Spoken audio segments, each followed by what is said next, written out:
Zee Marathi, चर्चाही होणारच।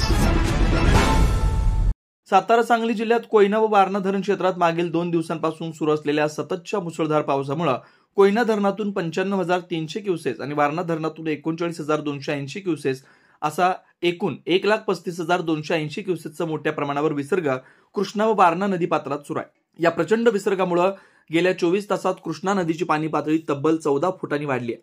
नदी दुथडी भरून वाहू लागली आहे। या पाण्याच्या मोठ्या विसर्गामुळे श्री क्षेत्र नोरसीवाडी येथील प्रसिद्ध दत्त मंदिर पूर्णपणे पाण्याखाली गेलंय।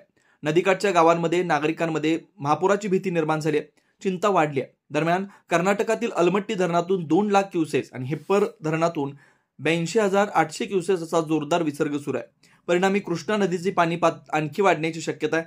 पूरस्थिती अधिक गंभीर होण्याची भीती आहे। पाटबंधारे विभागाने या संपूर्ण परिस्थितीवर लक्ष ठेवलंय।